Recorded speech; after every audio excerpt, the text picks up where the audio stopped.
Have you ever heard the phrase, I wrote the book on this? Your lemon squares taste like ass. Hey guys, welcome back to Movies and Cookies with Jackie and Jeremy. I'm Jackie. And I am the super fantabulous. You already know how much of an egotistical egomaniac I am. I am Jeremy. I rule over you And all. I'm today joking. and today we're going to be talking about Scream 4. Oh yes, the midquel, the sequel to the original to the Scream movies that takes place years later, like. But as far as well, I don't know, like, because they mentioned it before. It's like a sort of reboot. It's not really a reboot, but like it's more sort of meant to be because it's like it's years Mhm. later. They introduce a new cast. You know, it's Yeah, it's like 10 years later. exactly. It's like it's probably like one of the Halloween movies that probably that occurred years later. Still need to watch the Halloween movies, but that's another story for another day. But I Yeah. think yeah, it's probably like in the same ilk as Halloween, other horror sequels like that. It's like because Scream is a commentary on all horror movies. Yes, it is. But yeah, but it's basically 10 years later. We see Sydney and Gail and Dewey, like we see how their lives have progressed. Like Sydney wrote a book. Yeah. She wrote a memoir about her experiences. Good for Sydney. Way to go, Yeah. Sydney. Like you used your trauma and turned your pain and you turned it into an inspiring book. Like out of darkness. Like and I love how Dewey just said quoted one of the lines to her. It's like that book serves to inspire a lot of people. Hell, I'd buy that book. I'd buy that book if it was real. Like that book would be inspiration to us all. And then of course, Gail tried to write a fictional book herself, but then she couldn't Mhm. because I have no effing idea what to effing write. As I someone love who that writes, line. I feel your pain, Gail. I feel your pain. I love that line. Your pain. Writer's block is annoying as hell. It is, yeah. But I really love that line. That line was so it funny. was. That was a crack up line. And Courtney Cox, of course, living out well. She knows comedy. After all, she did. Friends. She did, yeah. And it's like, as to quote Monica, I know! I know. And it's like, and then of course David Arquette. Now I'm trying to think, was this around the time he and David Arquette and Courtney Cox divorced? I think it was because they didn't last. I I think think they so, divorced in yeah. the 2000s. Yeah, but funnily Yeah. enough, the characters are still married in this. That's good on them. Good on the both Yeah. on Gail and Dewey for staying married. Like they said in the last movie Yeah. that we're not gonna last. Turns out they did last. Mhm. Yeah. But of course, I think Dewey's no longer. I think he got promoted. Like he's now like a sheriff. Yeah. He No, did get promoted. he got promoted. It's good for Dewey. Well done, Dewey. And then of course he has a new deputy, Deputy Yeah. Judy. Yeah, I was actually thinking to myself the whole time. I'm like, can her partner be Judy Hopps? You know what? If Deputy Judy's partner was Judy Hopps, that would be a perfect partnership. I mean, seriously, I think they're similar in some ways. I mean, like the Deputy Judy Hicks is very out. She's very easygoing. She's very and she's energetic. She's kind. She just wants to make a good impression.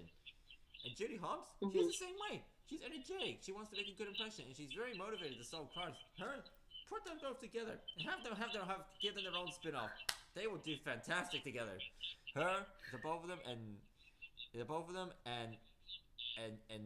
Nick Wilde, that would make the perfect trio. I'm sorry. I Every would time, love to see that. like, I'm sorry. My eyes picture right now. I've recently seen Juno. I've seen Jason Bateman in a role where he was basically a horrible person, and now I'm gonna quote Friends again. Brad Pitt. I hate him. I hate him. I'm joking. I actually hate him. Just for the lulz.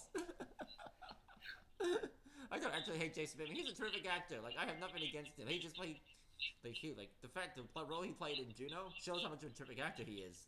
And of course, Yeah. I love him as Nick Wilde. So, but of course I had to say it We because lo- funny. in this house we stand Judy Hopps and Nick Wilde. Yes, we do. In this house, we stand the both of them. They're both terrific. They are both one of the best one of the best crime fighting duos you'll ever see in cinema history. Yeah. but but in these Scream movies we also have Gale and Dewey, who are also a great crime fighting duo. I mean, they're Yeah. in the first three Scream movies, they're always the ones that are solving the crimes. I don't know how Gale just mentioned, like, I'm always the one that solves the crimes. I'm always the one that solves the crimes. I'm always the one that figures it out. Which, Yeah. I mean, to be fair, she doesn't completely figure it out, but she is instrumental in figuring out who the killers are because because here's the thing, there's something that I realized as well. It's like Sydney's always very reactive. I mean, yeah, obviously she's the main character. She's perfect. She's amazing. But oftentimes she reacts to what's Mhm. happening. She's always the one running away, trying to avoid being killed. But whereas Gale, she's always proactive. She's always the one in the trenches, trying to figure out the crimes, trying to solve everything. Yeah. Definitely. Yeah. So they like both play very valid roles. Both play very valid roles. They're just very different. Yeah. Yeah. But I love how she basically like she wanted to solve the crimes again with Dewey, but then Dewey's like, no, like we're on police officer, we solved it. This is official business, you can't intervene. But then even Deputy Joe's saying that, but then she's like, and he goes, I'm sorry, but have you ever heard the phrase "I wrote the book on this"? And then, I wrote the book on this. yep, and then Dewey was like, I don't get how this is because I don't get what this has to do because I wrote the book on this, the Woodsboro murders. I know what I'm doing. I saw these cases. We saw these cases together. Like, why can't we do it again? And then of course later on, onto the main, it's like she goes to Judy Hicks. Your lemon squares taste like ass.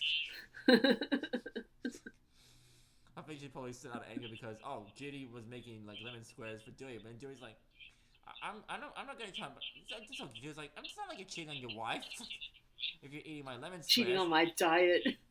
I'm cheating on my diet. Yep. To be fair, I probably want to eat Judy's lemon squares. I'd eat them, and then I'd probably say, if they really taste like ass, I'd say they taste like ass. Your lemon squares taste like ass, too. Ass.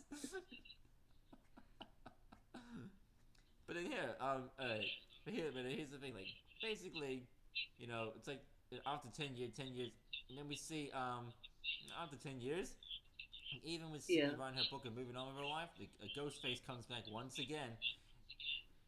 And a very ingenious. I think that the opening of the movie. Can we just talk about the opening as well? Because the opening is one of the best parts of this movie. I mean, seriously, It's like, okay, so it begins right with Lucy Hale, the girl from Pretty Little Liars. That's a show. That's a show that my sister, sister loves. I saw whenever I was younger and that show was on, I saw watching it all the time. Yeah, and then you also have Sinead Grimes from Degrassi. Like, that's where she was from. Yeah, the redhead girl. The redhead girl. Like, she was from Degrassi. Oh yeah, that's the show that Drake came from. Hey, that yeah, came from that she show. played Darcy. What's her name again? Darcy. She played Darcy on Degrassi. Oh, that's really cool. So then it's like, and then of course, so it's like basically it's like her and Lucy Hale together in that scene, hey, and then they'll discuss it like Facebook. Oh yeah, like she was. I think like the Degrassi girl was has a friend on Facebook. The guy flirting with her on Facebook, but then it turns out it's a Facebook stalker. Oh. So basically, this is when social media was becoming. This was still like a few years after social media became a thing in iPhone, and then phones started becoming more smartphones for what we see now. Wow. Yeah. Pretty weird to see back then. Like the transition. then definitely. Even so, they were still using like landline phones too, because you still see them like using those phones. Yeah. It's like it's like.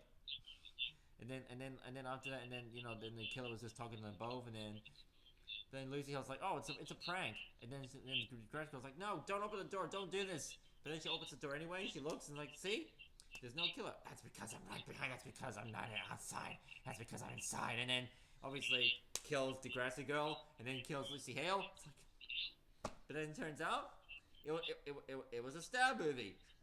And then you see Kristen Bell and Anna Paquin. I was like, what are they doing here?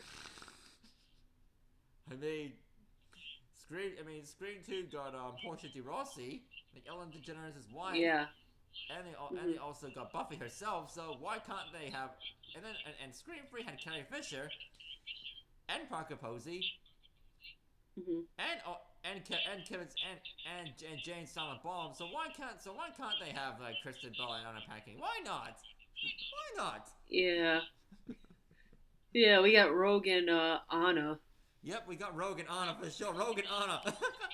That's perfect because that's where I know